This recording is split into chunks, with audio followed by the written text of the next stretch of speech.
Mesdames et messieurs, bonjour. Alors, il y a des femmes qui suivent le chemin, et puis il y a celles qui le créent. Mon invité aujourd'hui est de celles qui construisent, structurent et élèvent. Femme d'affaires, coach et bâtisseuse d'écosystèmes en Afrique, elle défend un leadership assumé, visible et surtout ambitieux. Dans Elle d'Afrique, nous recevons une femme qui ne demande pas sa place, mais qui la prend. Nabou Fall, bonjour et bienvenue. Un plaisir de vous recevoir. Vous êtes en direct avec nous d'Abidjan. Comment ça va, Nabou Fall? Très bien, bonjour à vous Yasmine, je vais très bien, merci beaucoup. Alors Nabou, tellement de casquettes, mais comment justement les réduire à un seul titre? Comment on peut vous appeler? Conférencière internationale, coach exécutif, CEO d'un grand groupe. Quelle est l'appellation qui vous qualifie le mieux, Nabou Fall? Je dirais que je suis architecte d'infrastructures humaines. Ah, comme ça, j'ai tout mis. C'est joliment dit. Alors, sans plus tarder, on va parler de votre parcours. On y va.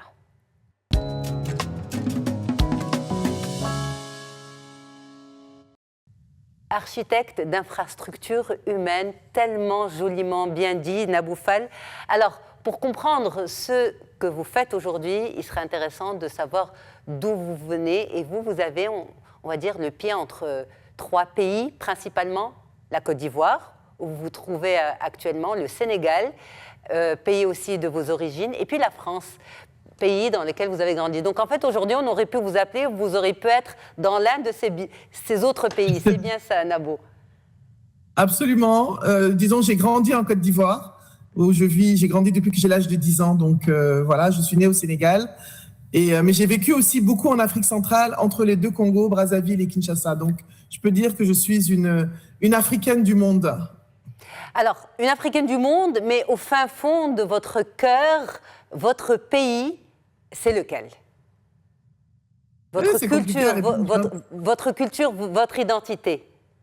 Mon identité, elle est hybride en fait, parce que je suis née à Dakar, mais j'ai grandi plus en Côte d'Ivoire. Donc, j'ai vécu beaucoup plus longtemps en Côte d'Ivoire qu'ailleurs, je peux dire, et aussi au Congo. Donc, je peux pas vraiment... On est tous des êtres métissés, on est tous des êtres hybrides. On prend ici, les racines, bien sûr, sont du Sénégal. Donc, il y a des choses que nous avons, avec lesquelles nous grandissons, qui sont de nos racines. Mais à chaque fois qu'on arrive dans un pays et qu'on grandit, on adopte des cultures, on adopte des usages et surtout, on se fait des amis, on grandit avec d'autres personnes. Et tout ça, ça fait partie de la richesse aujourd'hui de l'humain. Je pense que l'humain aujourd'hui, nous sommes tous des métis quelque part. Des métis hybrides, nous avons tous différentes cultures qui influencent nos pensées, qui influencent nos trajectoires, qui influencent notre impact. Voilà, donc je ne voudrais pas me réduire parce que ce serait trop réducteur de me dire je suis le là ou là, parce que je suis la somme de tous ces apprentissages. J'ai grandi en partie en France, donc je suis une personne très hybride qui prend ce que je peux prendre de chaque culture et je me l'approprie pour faire ma propre culture à moi. Donc, je viens du pays de Nabou. Ok. Alors, vous avez fait vos études supérieures en France notamment. Vous avez choisi de revenir sur le continent directement après? Oui, directement, je suis rentrée en Côte d'Ivoire donc, pour travailler. Et bon, à l'époque, c'était assez facile de trouver du travail. Donc, j'ai rapidement trouvé du travail dans les télécoms, où j'ai évolué pendant une bonne dizaine d'années avant de me mettre à mon compte. Donc, j'ai travaillé en Côte d'Ivoire et ensuite, je suis partie en expatriation dans d'autres pays, au Congo, Brazzaville notamment et en RDC. Absolument. Alors, vous avez étudié, vous êtes ingénieur de formation, vous avez aussi une spécialité en finance, vous avez travaillé dans la télécom, principalement dans le marketing. À quel moment vous avez voulu faire de l'humain le centre de votre parcours professionnel? Alors, en fait, ce qui m'est arrivé, c'est que quand j'ai eu mon premier poste de responsabilité où j'ai eu à interagir avec des personnes, je me suis rendu compte qu'il y a beaucoup de choses que je n'avais pas. J'avais bien sûr des diplômes, j'avais des gros diplômes ronflants, mais je n'avais pas forcément d'expérience, d'interaction avec l'humain. Tout ce qui était collaboration avec des personnes, je n'avais pas. Tout ce qui était communication apaisée avec des gens, je n'avais pas. Tout ce qui était gestion des émotions, je n'avais pas. Donc, en fait, je me suis construite toute seule, comme beaucoup de cadres d'ailleurs. Je me suis construite toute seule pour m'attribuer, avoir ces compétences comportementales-là. Je les ai développées par l'apprentissage, par les interactions avec des personnes, par mon vécu, donc progressivement. Et je me suis rendu compte que si nous n'accompagnons pas les professionnels, vu de mon expérience, hein, j'ai commencé à travailler en réalité il y a 30 ans. Hein, je peux dire que cette année, c'est la 30e. J'ai commencé ma première année de travail, c'était il y a 30 ans. Donc, je n'ai pas 25 ans, mais j'ai l'air d'avoir 25 ans seulement. Mais lorsque j'ai commencé à travailler, je me suis rendu compte plusieurs années après qu'il était indispensable de pouvoir équiper et outiller les personnes qui sont déjà en poste ou qui sont en train d'arriver avec des compétences comportementales afin qu'elles puissent naviguer de façon beaucoup plus aisée que nous qui sommes de cette génération-là où on nous a dit, voilà, il faut avoir votre diplôme, vous avez des diplômes, vous êtes bon, alors qu'en fait, pour naviguer en entreprise, pour évoluer, il faut des structures, il faut autre chose que juste des compétences professionnelles, des compétences techniques, il faut aussi des compétences comportementales. L'interculturalité a été quelque chose de très important pour moi puisque je navigue entre différentes cultures. J'ai dû apprendre à m'adapter, à comprendre, à vraiment, je dirais vraiment pour moi le mot c'est naviguer et surfer sur les différentes choses, les différentes cultures, les différents humains, et les différentes situations structurelles dans lesquelles je me suis retrouvée. Alors, Naboufal, vous l'avez dit, vous avez commencé à travailler il y a 30 ans, on ne dirait absolument pas, je confirme. Néanmoins, moi, ce qui m'interpelle dans ce que vous avez dit, c'est que justement, on va dire cette tendance ou cette nouvelle, heureusement que ce n'est plus une mode, mais c'est aujourd'hui de plus en plus une réalité dans de nombreuses entreprises, cette remise en question du management, cette formation du manager pour l'accompagnement des équipes. Vous l'avez eu à un moment où ce n'était pas encore, on va dire, une tendance, ça n'existait pas. Alors justement, c'est né comment? Est-ce que c'est une rencontre? Cette prise de conscience que vous avez eue par rapport à votre manque à vous de compétences, que vous êtes allé nourrir en fait, c'est venu comment? Et comment accepter à ce moment-là de se remettre en question alors que personne ne se remettait en question? En fait, je me remettais en question dans mon comportement qui n'était pas toujours adéquat. En tant que manager, je n'étais pas forcément dès le départ un bon manager. J'avais une position de manager, mais je n'avais pas une posture de manager. Donc la prise de conscience, elle est individuelle. Et je me suis rendu compte que j'avais des manques et qu'il fallait que je travaille sur moi pour développer des compétences. Donc cette prise de conscience, elle a été mon premier poste. Je n'avais pas forcément d'équipe, mais mon deuxième poste de directeur marketing et commercial, j'ai dû développer, je me suis retrouvée un petit peu comme quelqu'un dans la jungle. J'avais un peu moins de 30 ans. Je me suis dit, waouh, moins de 30 ans, la vingtaine, et comment est-ce que je fais pour gérer tout ça? Des personnes qui sont plus âgées que moi, des personnes qui viennent d'horizons culturels différents, des personnes qui ont des façons de vivre différentes, qui pensent différemment. Comment est-ce que qu'est-ce que je dois faire pour fédérer toutes ces personnes pour atteindre les objectifs de l'entreprise? Donc ça a été une prise de conscience individuelle et ça a été un travail personnel et individuel qui est toujours en cours parce que je crois profondément qu'il n'y a pas de destination en fait dans ce process. C'est un process permanent. Absolument. Alors, ça, c'est ce qui s'est passé dans le monde de l'entreprise. Ensuite, vous avez sauté le pas de l'entrepreneuriat. Comment ça s'est fait? Est-ce que l'entreprise, on va dire les murs de l'entreprise n'étaient plus suffisants pour Naboufal? Alors, j'ai toujours aspiré à l'entrepreneuriat, mais je croyais profondément qu'il me fallait ces expériences humaines. Et heureusement que j'ai eu ces expériences avec des humains, avec des collaborations, la façon de communiquer. Ce sont des outils qui m'ont servi lorsque j'ai décidé de me mettre à mon compte. Aujourd'hui, je suis entrepreneur depuis 19 ans maintenant. Donc voilà, j'ai compté. Ça fait 19 ans que je suis entrepreneur. Cette année, c'est ma 19e année d'entrepreneur. Plein. Et je me suis dit, il y a des compétences, d'autres compétences qu'on acquiert aussi en étant entrepreneur. Entrepreneur, c'est aussi le saut dans le vide. Hein. Je me suis rendu compte que ce n'était pas aussi facile que ça. J'avais un petit peu idéalisé l'entrepreneuriat, hein, comme beaucoup de personnes. Et puis, je me suis rendu compte qu'il y avait un autre travail à faire, d'autres apprentissages à faire, d'autres choses à intégrer en moi et avoir du recul par rapport à la réalité de l'entreprise quand on est employé et de l'entreprise quand on est entrepreneur. C'est une autre perception, c'est une autre vision et un recul qu'il faut prendre à froid afin de pouvoir avoir les bons comportements, les bonnes attitudes et bien sûr développer le business parce que entrepreneur, ça veut dire gagner de l'argent. Il faut qu'on soit cohérent. Hein. À la fin de la journée, c'est ça la réalité. Absolument. Alors, ça, c'est comme si on avait déjà commencé à parler des challenges. On va en parler dans un petit moment. Mais justement, vous vous êtes lancé dans plusieurs domaines d'activité au niveau, par rapport à l'entrepreneuriat. Vous avez dit l'entrepreneuriat m'a toujours attiré, mais est-ce que vous aviez à la base une idée fixe de ce que vous vouliez faire en tant qu'entrepreneur? Je savais que j'allais entreprendre dans la communication. J'ai toujours su, puisque c'était le métier que j'avais embrassé malgré que ce ne soit pas quelque chose que j'ai étudié. Mais je savais que j'allais entreprendre dans la communication sans que ce soit très, très clair au début. Lorsque j'ai créé l'entreprise, dans un premier temps, c'était une agence de com, mais on a dû pivoter dans une agence plus orientée média parce que le marché était porteur à ce moment-là. Donc, c'est vraiment aussi… Je viens d'une famille d'entrepreneurs. Ma mère est entrepreneur depuis qu'elle a la vingtaine. Hein. Donc, j'ai grandi avec une mère entrepreneur. Et donc, je pense que j'ai évolué avec beaucoup d'entrepreneurs autour de moi. Mais pour moi, c'était essentiel, en tout cas pour mes parents, pas seulement pour moi, c'était essentiel que j'ai l'expérience terrain, l'expérience entreprise qui va me permettre de comprendre l'humain, de comprendre les dynamiques avant de m'embarquer dans une aventure qui n'est pas facile. Alors, sans plus tarder, justement, hâte de découvrir tous les challenges que vous avez rencontrés, Naboufal. On y va sans phare.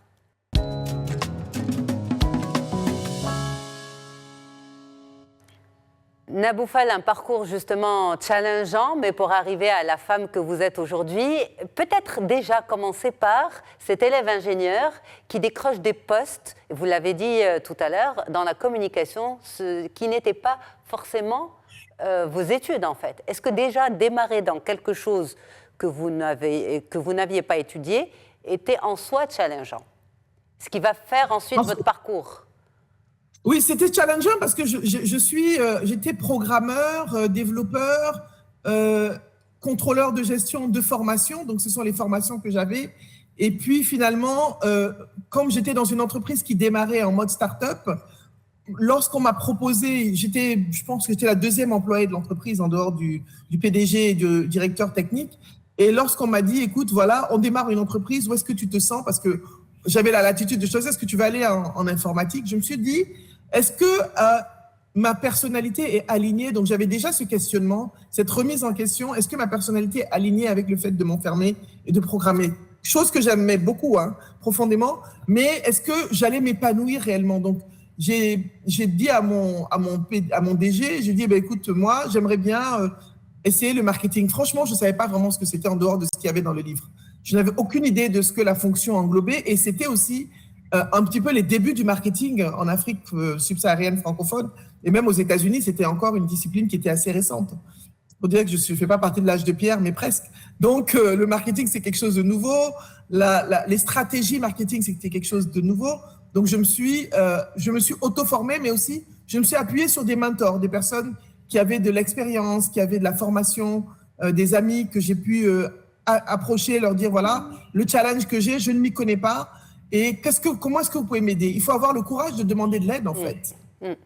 Alors, le courage de demander de l'aide, on va y arriver. Peut-être que pendant la première phase de l'entrepreneuriat, et encore, à chaque fois que j'imagine en tant qu'entrepreneur que vous lancez un nouveau projet, c'est vraiment toute cette gestation qui se remet à zéro. C'est vraiment tout ce travail, tout ce risque qui est pris à nouveau.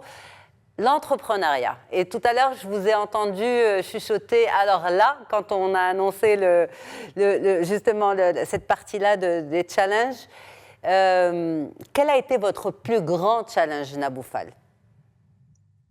Alors, mon plus grand challenge, c'est de réaliser que quand je suis entrepreneur, je suis revenu et dette.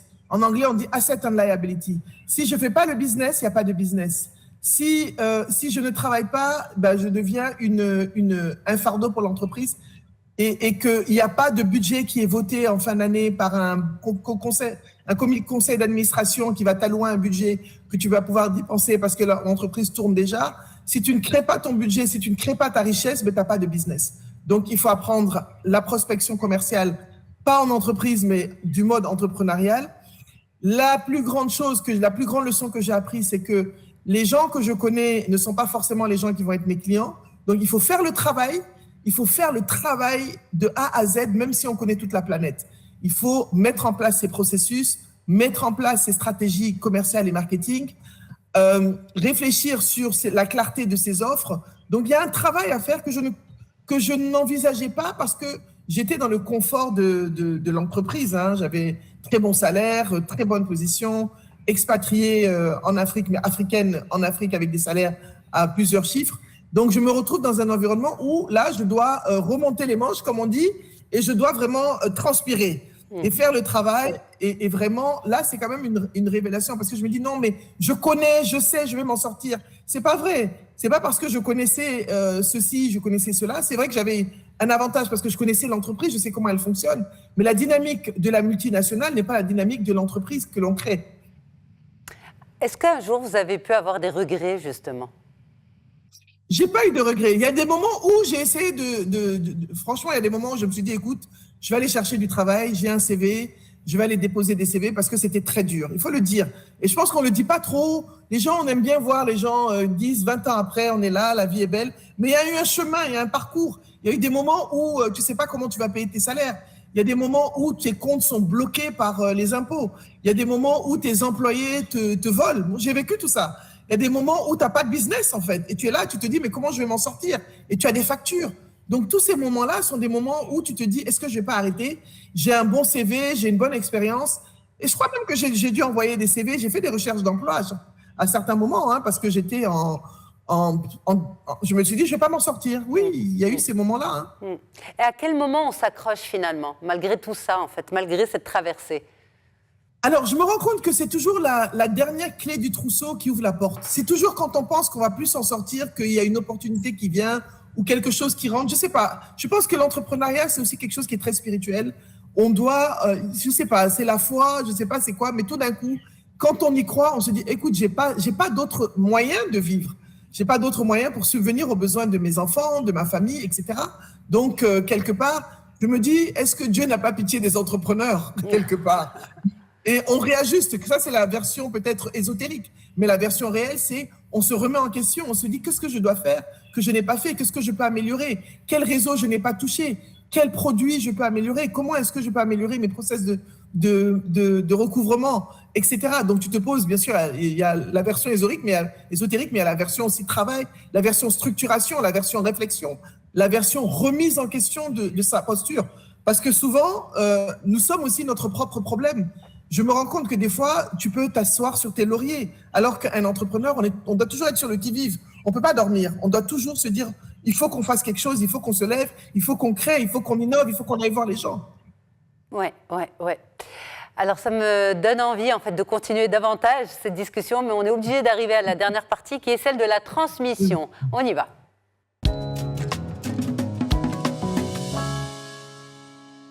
Vous êtes également conférencière et j'imagine, quand on parle, quand on s'exprime, quand on s'adresse, c'est vraiment pour faire passer des messages et pour motiver, encourager et laisser une marque. Est-ce que c'est bien pour cela que vous le faites? Alors moi, je le fais parce que j'aimerais que les gens aient ce que je n'ai pas eu. Je me dis, ce que je n'ai pas eu, c'est ma mission aujourd'hui de le transmettre, de le partager, de m'assurer qu'il y a même des personnes plus âgées, des femmes, des hommes, qui peuvent faire face à certains challenges parce que j'ai fait ce chemin-là. J'ai fait ce chemin pendant plusieurs années et j'ai 30 ans de carrière derrière moi. Je pense que j'ai quand même des choses à partager, des choses à dire pour que les gens gagnent du temps et qu'ils évitent certaines choses. Si moi, j'avais eu quelqu'un qui pouvait me guider dans beaucoup de choses, je pense que j'aurais gagné beaucoup de temps sur beaucoup de choses. Quand vous dites gagner du temps, par rapport à quoi? Et avoir ce que vous n'avez pas eu, c'est quoi exactement? Par rapport aux compétences, déjà, par rapport aux compétences, je ne savais pas ce que c'était que la gestion des émotions. Moi, quand j'ai commencé à travailler, il y a eu des moments où, en début de carrière, j'ai pété des plombs. J'ai souvent pété les plombs, d'ailleurs. Donc, c'est peut-être pour ça que je me suis formé à l'intelligence émotionnelle, parce que j'ai compris que c'était important. Si j'avais eu des personnes qui me disent non, il faut gérer ses émotions, etc., il faut avoir du recul, il faut comprendre les émotions des autres, ça, je ne connaissais pas. Donc, ça, déjà. L'écoute, je n'étais pas quelqu'un forcément qui écoutait. Moi, je suis très, je dis la vérité, hein. On n'est pas des êtres parfaits. J'ai appris que la communication, ce n'est pas que la parole, c'est aussi l'écoute. Donc, c'est des choses aussi que j'apprends, que je continue à travailler sur moi, parce que je parle beaucoup, mais j'ai continué à travailler sur moi pour mieux écouter et transmettre le fait que l'écoute est très enrichissante. La façon de collaborer avec les gens, je viens d'un parcours scolaire j'avais le syndrome du premier de la classe. Et vous savez, les gens qui travaillent bien à l'école sont des gens qui pensent qu'ils sont bien, qui savent tout, qui sont les meilleurs. Et j'ai appris aussi à collaborer, j'ai compris. J'étais quelqu'un qui détestait travailler en équipe. Ça, je vous le dis, hein, quand j'étais sortie de l'école. J'ai appris que travailler avec les autres, ça m'enrichit, ça ne me diminue rien. Et que les perspectives des autres sont des perspectives qui font grandir la réflexion collective. Donc, ce sont des apprentissages des choses que j'ai apprises sur le chemin. Et je me dis aujourd'hui, c'est bien de les partager parce que je suis passée par là. J'ai été cette personne-là qui n'avait pas d'intelligence émotionnelle. J'ai été cette personne-là qui n'écoutait pas. J'ai été cette personne-là qui pense tout savoir parce qu'elle a d'excellentes notes à l'école, alors qu'en fait, il y a une intelligence qui sort de la classe, une intelligence de la vie, etc. Donc, je me dis, aujourd'hui, comment est-ce que je peux faire profiter d'abord les challenges, parce que j'étais une femme aussi à un comité de direction très jeune. J'étais une des seules femmes expatriées comité de direction dans une multinationale avec des gens de tous les pays. Donc, la façon de s'adresser à moi aussi, de vivre ça. Les gens passaient devant moi parce qu'ils ne pouvaient pas imaginer que j'étais la directrice de mon département. Pour eux, un directeur, c'était un homme. Ça ne pouvait pas être une femme. Donc, tout ce que j'ai vécu, je pense que c'est ce concentré-là d'expérience, que ce soit dans ma carrière corporate et dans ma carrière entrepreneuriale, qui m'amène aujourd'hui à partager, en fait, ce qui est normal. Alors, par rapport au leadership féminin africain, est-ce que vous croyez en cette différence de leadership entre les hommes et les femmes?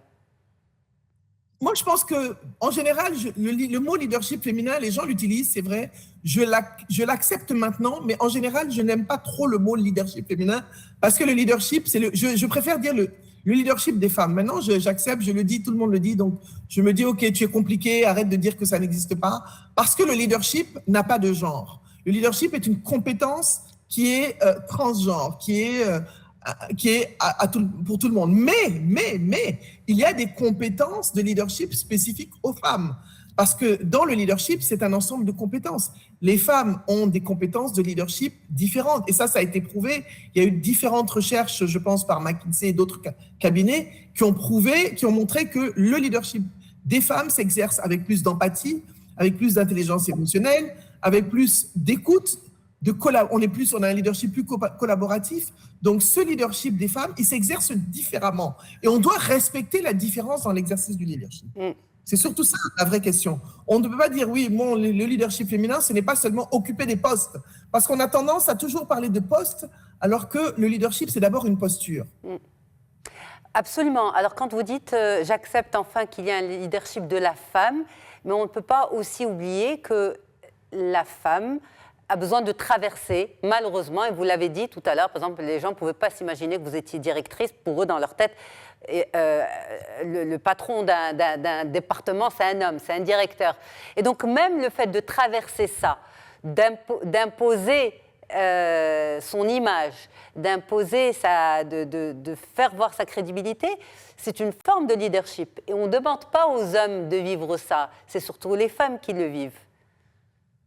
Oui, moi, il y a une question que je déteste foncièrement et qui revient tout le temps, et j'espère que vous n'allez pas me la poser, c'est comment conciliez-vous vie professionnelle et vie familiale? J'en peux plus qu'on demande ça aux femmes. Parce qu'en fait, on ne tient pas en compte la spécificité de la femme dans sa personne. On ne tient pas en compte sa réalité de vie. Et je dis toujours à des hommes, quand vous rentrez chez vous, en majorité, le lit est fait, vous avez des habits propres, vous avez de la nourriture sur la table, mais il y a une personne qui a organisé ça. Et ça, c'est le leadership informel de la femme. La femme est un leader informel à la base. Nos mamans, nos grands-mères, elles n'étaient peut-être pas des grandes intellectuelles, elles n'ont peut-être pas fait des grandes études, mais c'était des leaders informels parce qu'elles géraient une entreprise qui s'appelait la maison, où il fallait que tout le monde soit prêt le matin, que tout le monde mange, que tout le monde... Donc ce leadership, il est inné pour moi chez la femme, à la base. Absolument. Non, je ne comptais pas vous poser la question. Je ne comptais par manque de temps, pas parce que la question... C'est là où je ne suis pas d'accord avec vous. C'est que, vous l'avez dit en fait, il y a ce leadership informel qui est géré par les femmes. Et ces femmes, elles peuvent être à l'extérieur aussi et travailler. Et donc, en tant que femme aussi, on se retrouve à vivre sous plusieurs casquettes. Et à chaque fois qu'on est dans un environnement physique, on met une casquette ou on enlève une autre. Alors, est-ce qu'on est maman? Est-ce qu'on est employé? Est-ce qu'on est entrepreneur? Est-ce qu'on est ça? Est-ce qu'on est ça? Et c'est vrai que quand les plus jeunes posent la question comment on fait pour concilier, moi je la trouve légitime cette question, Naboufal. Pourquoi vous ne l'aimez pas justement? Je n'aime pas parce qu'on ne la pose jamais aux hommes, mais ce que j'aimerais qu'on pose plutôt comme question, c'est comment est-ce que vous construisez votre équilibre? Parce qu'en fait, l'équilibre parfait n'existe pas, mais on peut construire un équilibre en demandant de l'aide, en s'organisant, en structurant ses journées. Donc, comment est-ce qu'on construit l'équilibre plus que comment est-ce qu'on concilie les deux? Parce que l'équilibre parfait, il est inexistant, c'est un mythe en fait pour moi. Absolument. Mais il y a des leviers pour construire un équilibre qui nous permet à un moment d'être plus mère, à un moment d'être plus professionnel. Mais ça demande aussi un écosystème qui nous soutient, qui nous entoure. Ou alors, on doit oser demander de l'aide en tant que femme. Absolument. Si on ne la pose pas aux hommes, c'est qu'ils n'ont malheureusement pas, ou heureusement pour eux, pas à gérer toutes leurs casquettes s'ils en ont plusieurs. Merci beaucoup, Naboufal, d'avoir été en direct avec nous d'Abidjan. C'est un plaisir de vous interviewer dans Elle d'Afrique. En tout cas, pour ceux qui viennent de nous rejoindre, qui ont pris cet entretien en cours de route, il est bien sûr disponible sur la chaîne YouTube de Médien TV Afrique et puis à retrouver en rediffusion à plusieurs moments sur votre petit écran. Merci à toutes et à tous. Merci à l'équipe en régie et à la semaine prochaine. Au revoir.